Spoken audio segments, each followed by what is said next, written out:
Hello? Are you there? Let's see. Is anybody there? Is anybody there? I'm coming to you again from Orlando. Ah, yes, I see. Okay. I see hearts and rising raised thumbs coming up. So we're here.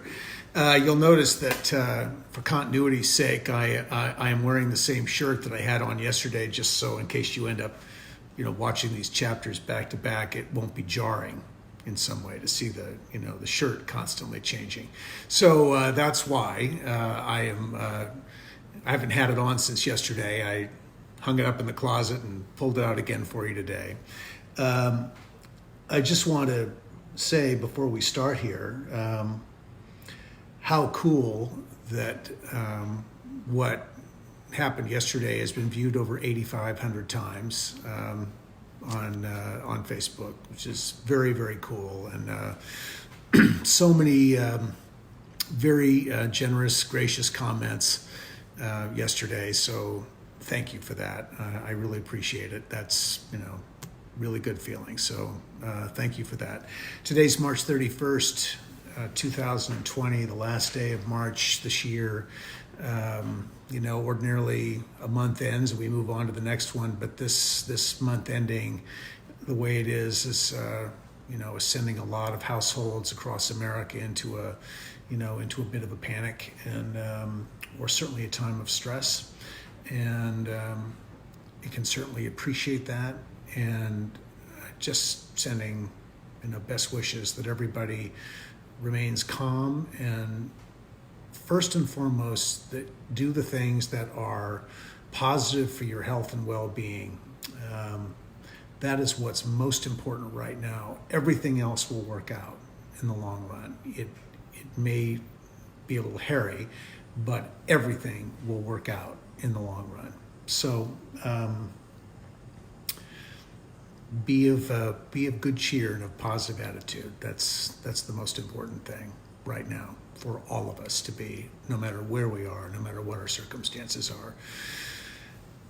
So with that, what could be a better segue to jump into Laura Ingalls Wilder than that, being positive and good cheer, something that Laura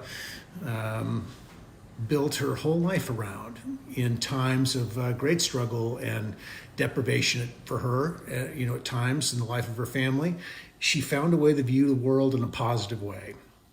And I have a feeling that's why so many of us love this, love her work, love her writing, and love the television series that her writing inspired. I'm picking up with chapters 8 and 9 of Farmer Boy today. The first chapter, chapter 8, is called Sunday. And I will attempt to read. And by the way, there are a lot of voices in this one, and also this is a bit of a more of a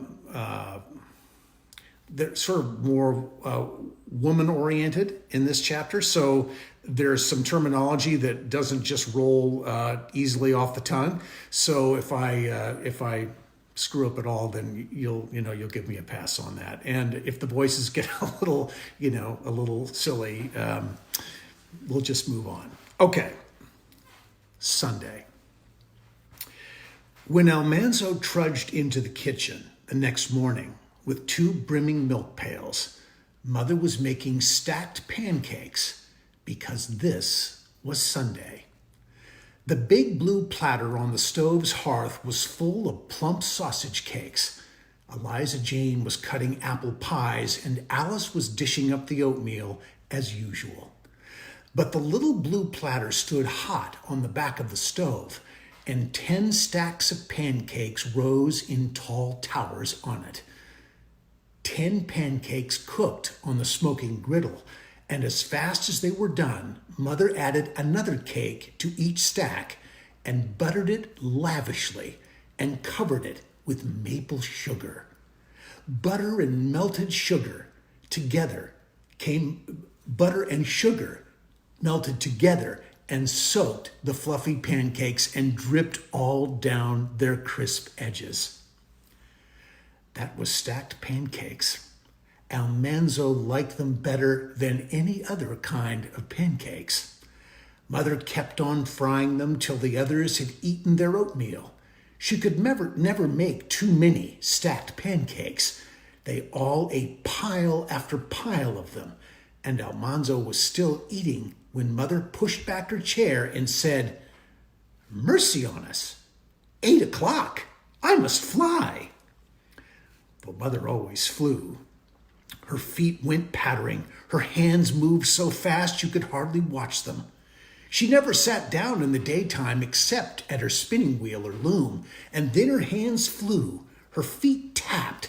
The spinning wheel was a blur, or the loom was clattering thump, thud, clickety-clack. But on Sunday morning, she made everybody else hurry too. Father curried and brushed the sleek brown driving horses till they shone. Almanzo dusted the sleigh and Royal wiped the silver-mounted harness. They hitched up the horses, and then they went to the house to put on their Sunday clothes. Mother was in the pantry setting the top crust on the Sunday chicken pie. 3 fat hens were in the pie under the bubbling gravy. Mother spread the crust and crimped the edges, and the gravy showed through the 2 pine trees she had cut in the dough. She put the pie in the heating stove's oven with the beans and the Ryan engine bread. Father filled the stove with hickory logs and closed the dampers, while Mother flew to lay out his clothes and dress herself. Poor people had to wear homespun on Sundays. I'm going to stop right here. Somehow, as I read this earlier, I'm thinking Laura's channeling a little bit of the Olsons here with this. Poor people had to wear homespun on Sundays. That seems so unusual for Laura to voice about someone to say something like that about with someone she likes. Anyway, but that's what she wrote. So I'm reading it. Poor people had to wear homespun on Sundays, and Royal and Almanzo wore full cloth. But Father and Mother and the girls were very fine, in clothes that Mother made of store-bought cloth, woven by machines. She had made Father's suit of fine black broadcloth. The coat had a velvet collar, and his shirt was made of French calico. His stock was black silk, and on Sundays he did not wear boots. He wore shoes of thin calfskin. Mother was dressed in brown merino, with a white lace collar and white lace frills at her wrists under the big bell-shaped sleeves. She had knitted the lace of finest thread. It was like cobwebs. There were rows of brown velvet around her sleeves and down the front of her basque, and she had made her bonnet of the same brown velvet with brown velvet strings tied under her chin. Almanzo was proud of Mother in her fine Sunday clothes. The girls were very fine too, but he did not feel the same about them. Their hoop skirts were so big that Royal and Almanzo could hardly get into the sleigh. They had to scrooge down and let the hoops bulge over their knees, and if they even moved, Eliza Jane would cry out, "Be careful, clumsy!" And Alice would mourn, "Oh, dear me, my ribbons are mussed." "Oh, dear me, my ribbons are mussed." Oh, no, that's a funny line. But when they were all tucked under the buffalo skin robes with hot bricks at their feet, Father let the prancing horses go, and Almanzo forgot everything else. The sleigh went like the wind. The beautiful horses shone in the sun. Their necks were arched and their heads were up, and their slender legs spurned the snowy road. They seemed to be flying, their glossy long manes and tails blown back in the wind of their speed. Father sat straight and proud, holding the reins and letting the horses go as fast as they would. He never used the whip. His horses were gentle and perfectly trained. He had only to tighten or slacken the reins, and they obeyed him. His horses were the best horses in New York State, or maybe in the whole world. Almanzo Malone was 5 miles away, but Father never started till 30 minutes before church time. That team would trot the whole 5 miles, and he would stable them and blanket them and be on the church steps when the bell rang. When Almanzo thought that it would be years and years before he could hold reins and drive horses like that, he could hardly bear it. In no time at all, Father was driving into the church sheds in Malone. The sheds were one long, low building all around the 4 sides of a square. You drove into the square through a gate. Every man who belonged to the church paid rent for a shed according to his means, and Father had the best one. That's another Olsen kind of a moment. Father had the best one, sort of like the best house in Walnut Grove. It was so large that he drove inside it to unhitch, and there was a manager with feed boxes and space for hay and oats. Father let Almanzo help put blankets on the horses while Mother and the girl shook out their skirts and smoothed their ribbons. Then they all walked sedately into the church. The first clang of the bell rang out when they were on the steps. After that, there was nothing to do but sit still till the sermon was over. It was 2 hours long. Almanzo's legs ached and his jaw wanted to yawn, but he dared not yawn or fidget. He must sit perfectly still and never take his eyes from the preacher's solemn face and wagging beard. Almanzo couldn't understand how Father knew that he wasn't looking at the preacher if Father was looking at the preacher himself, but Father always did know.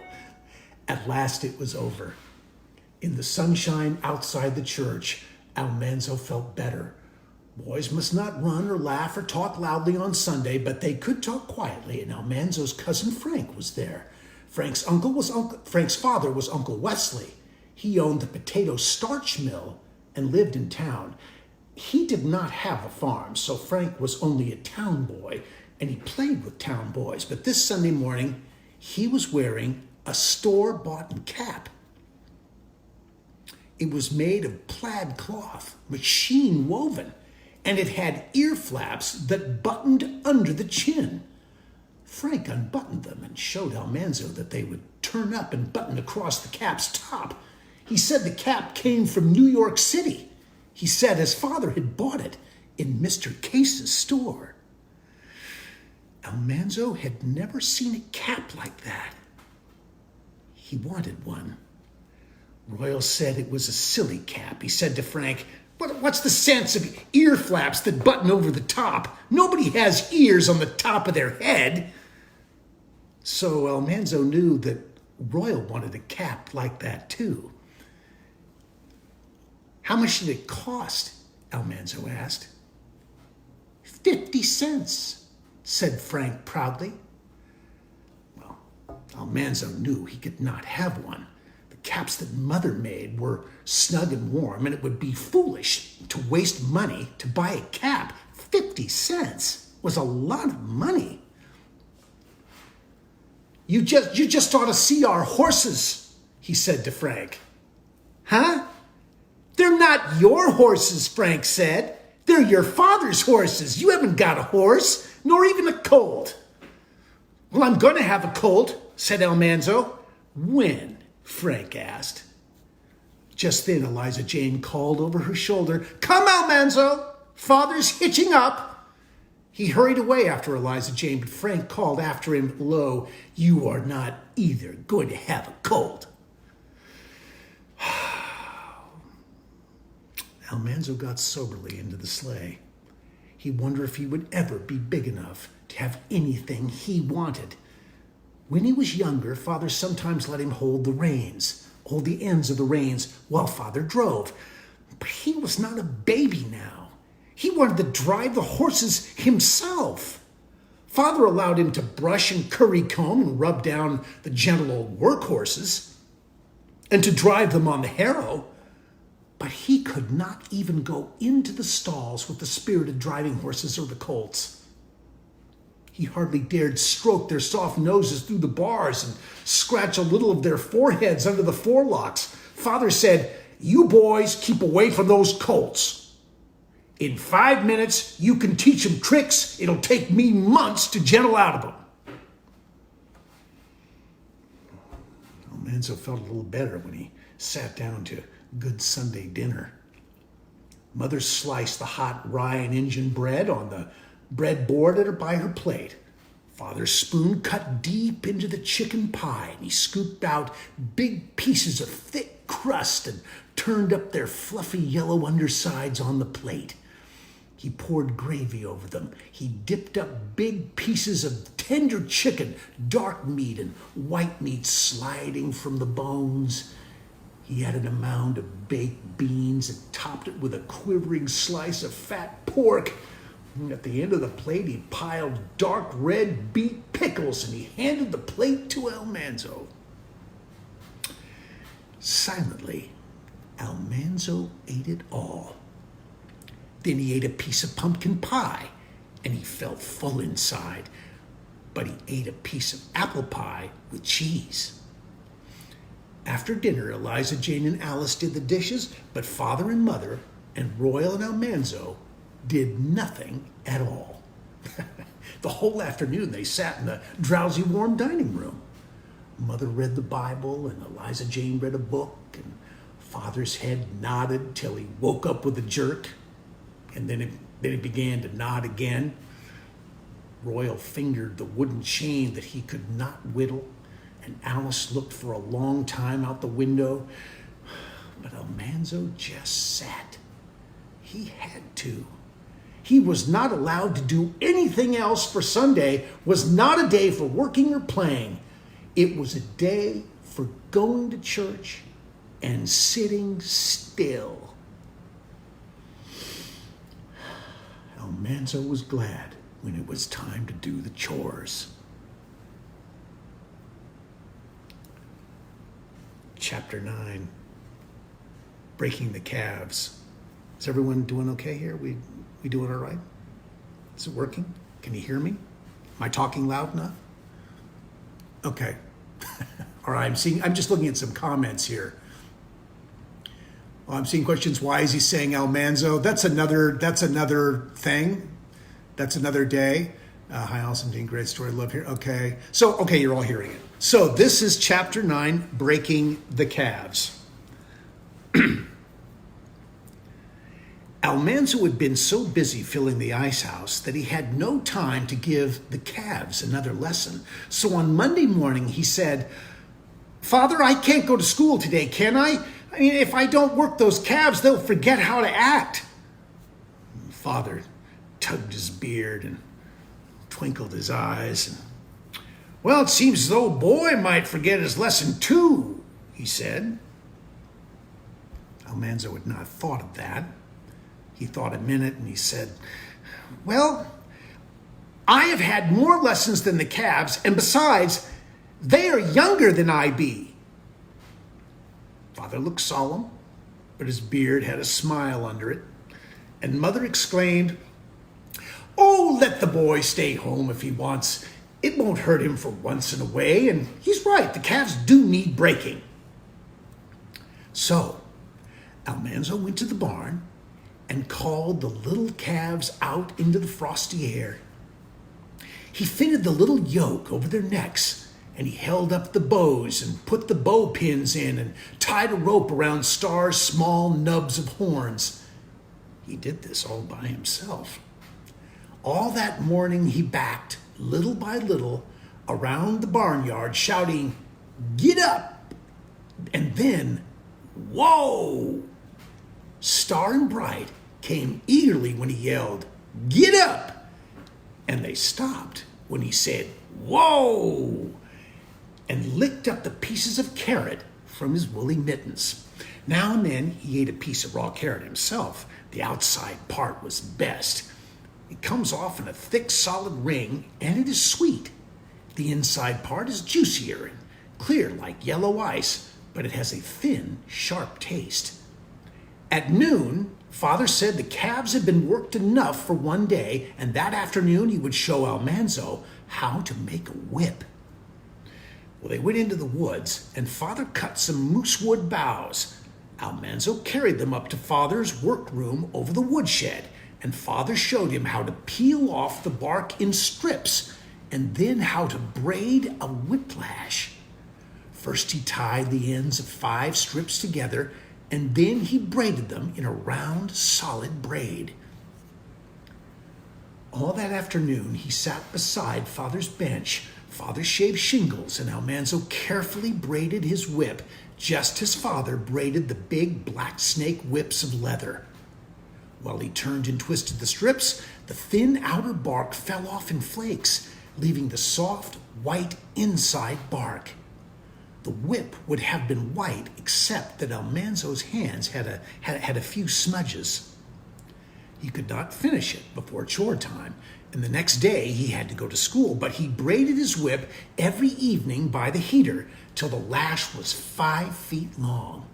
And then Father lent him his jackknife, and Almanzo whittled a wooden handle and bound the lash to it with strips of moosewood bark. The whip was done. It would be perfectly good whip until it dried brittle in the hot summer. Almanzo could crack it almost as loudly as Father cracked the black snake whip. And he did not finish it a minute too soon, for already he needed to give the calves their next lesson. Well, now he had to teach them to turn to the left when he shouted, "Ha!" and to the right when he shouted, "Gee!" As soon as the whip was ready, he began. Every Saturday morning he spent in the barnyard teaching Star and Bright. He never whipped them. He only cracked the whip. He knew you could never teach an animal anything if you struck it or even shouted at it angrily. These are such good lessons. This is so good. He must always be gentle and quiet and patient, even when they made mistakes. Star and Bright must like him and trust him and know he would never hurt them, for if they were once afraid of him, they would never be good, willing, hard-working oxen. Now, they always obeyed him when he shouted, "Get up," and "Whoa." So he did not stand in front of them any longer. He stood at Star's left side. Star was next to him, so Star was the nigh ox. Bright was on the other side of Star, so Bright was the off ox. Almanzo shouted, "Gee!" and cracked the whip with all his might close beside Star's head. Star dodged to get away from it, and that turned both the calves to the right. Then Almanzo said, "Get up," and let them walk a little way quietly. Then he made the whiplash curl in the air and crack loudly on the other side of Bright, and with the crack he yelled, "Haw!" Bright swerved away from the whip, and that turned both calves to the left. Sometimes they jumped and started to run, and then Almanzo said, "Whoa!" in a deep, solemn voice like Father's, "Whoa!" And if they didn't stop, he ran after them and headed them off. When that happened, he had to make them practice "Get up" and "Whoa" again for a long time. He had to be very patient. One very cold Saturday morning, when the calves were feeling frisky, they ran away the first time he cracked the whip. They kicked up their heels and ran bawling around the barnyard, and when he tried to stop them, they ran right over him, tumbling him into the snow. And they kept right on running because they liked to run. He could hardly do anything with them that morning. He was so mad that he shook all over, and tears ran down his cheeks. He wanted to yell at those mean calves and kick them and hit them over the head with the butt of his whip, but he didn't. He put up the whip, and he tied the rope again to Star's horns, and he made them go twice around the barnyard, starting when he said, "Get up," and stopping when he said, "Whoa." Afterward, he told Father about it because he thought anyone who was as patient as that with calves was patient enough to be allowed to at least currycomb the colts. But Father didn't seem to think of that. All he said was, "That's right, son.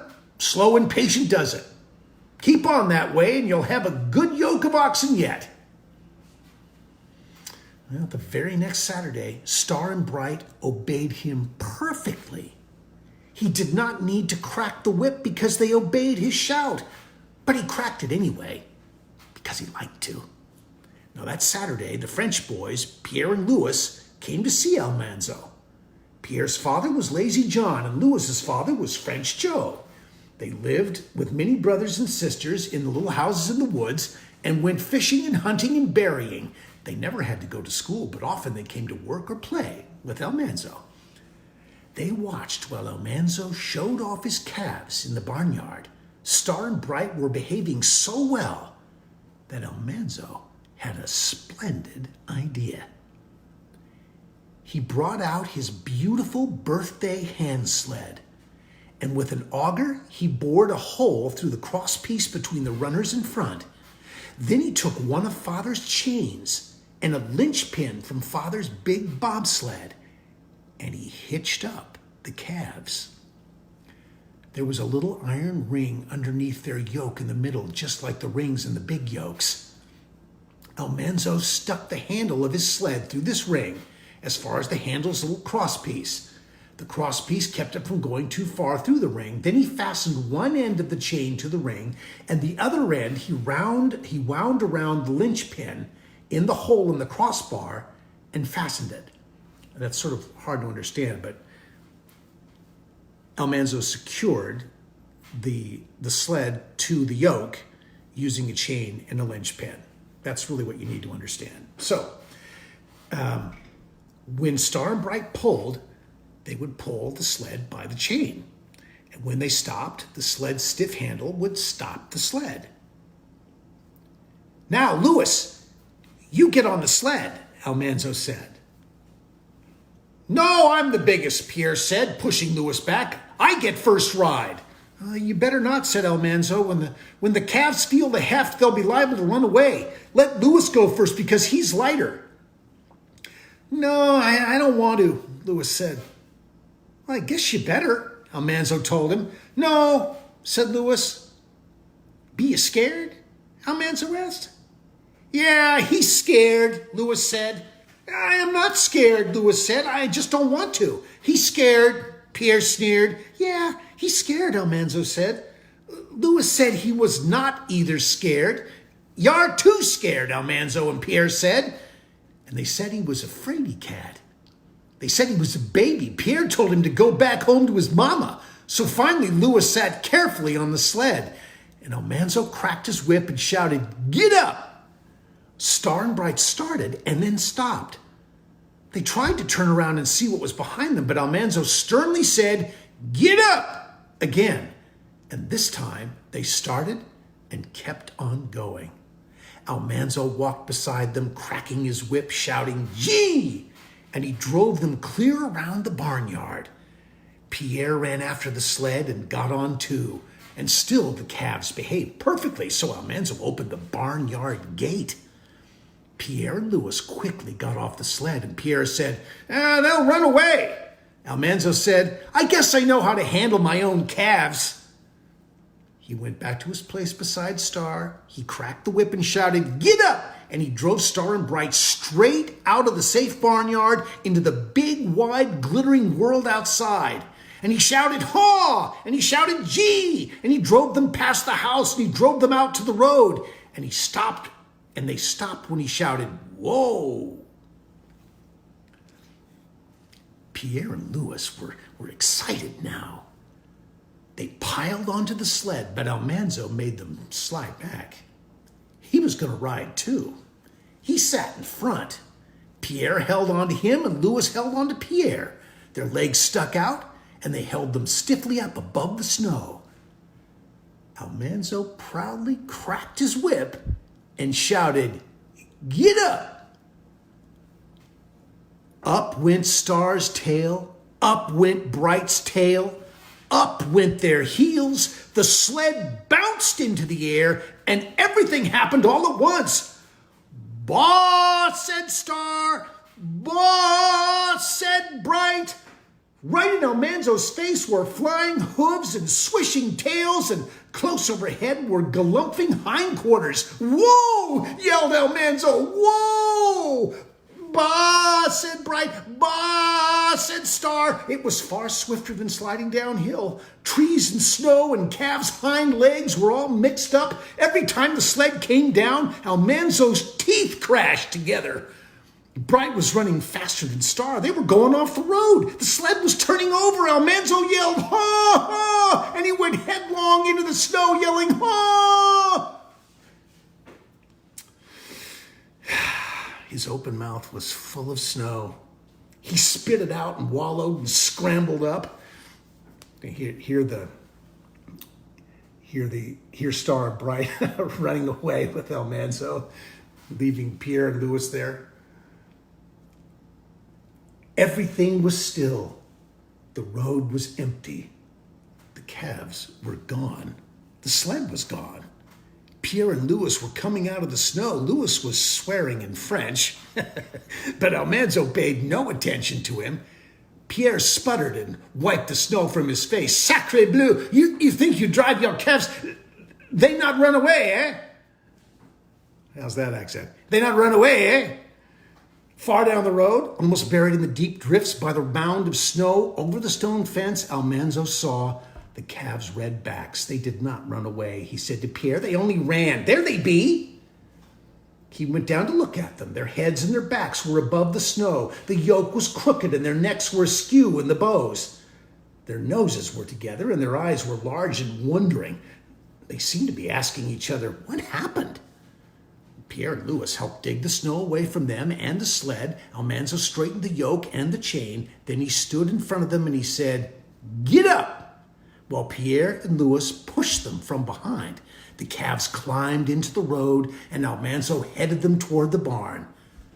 They went willingly. Almanzo walked beside Star, cracking his whip and shouting, and everything he told them to do, they did. Pierre and Louis walked behind. They would not ride.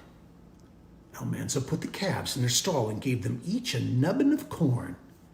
He wiped the yoke carefully and hung it up. He put the whip on its nail, and he wiped the chain and the linchpin and put them where Father had left them. Then he told Pierre and Louis that they would sit behind him, and they slid downhill on the sled till chore time. That night, Father asked him, "You have some trouble this afternoon, son?" No, Almanzo said. I just found out I have to break Star and Bright to drive when I ride. So he did that in the barnyard. And that's the end of chapter 9. I went to, some years ago, when I went to the Wilder Farm in Malone, New York, the very farm that Almanzo grew up on. And I'm sure many of you who are listening now have been there, but for those of you who haven't, it's a fantastic place to visit. If you have the books and you read the books and you see the pictures in the books, you'll see everything at the farm exactly the way it is in the books, only it's real. It's amazing, and it's the only place you can go that Laura wrote about that is exactly as it was when she wrote about it. So it's a really, really fun thing. I was there some years ago, and they had a pair of calves, and of course they had named them Star and Bright, and they had the little yoke, and they did all that. And to watch, everybody, not just kids, but big kids too, watch the ox and calves be worked in the yoke. It took you right back to this chapter that we just read, and you could just imagine what 9-year-old Almanzo went through as he was learning to break and drive these oxen that would grow up to be great big oxen and be very powerful tools around the Wilder farm. All these animals that had their purpose, and the oxen was like the big bulldozer that slow and powerful, and could do a lot of really great work. So this is a really fun chapter to read, and it brings back lots of memories, and that's our story time for today. And I hope you've enjoyed it, and I will be back tomorrow. The time may need to be a little different tomorrow. I can't swear to that, but I think it's possible when we pick up with chapter 10, the turn of the year. So thank you all for being here today. Hope you enjoyed it. I had fun doing it. Thanks for putting up with my hamminess as I read. I really appreciate that. I love doing this, and I'm so glad to have you to share it with. So have a great night, and we'll be reading again tomorrow. Take care. Bye-bye.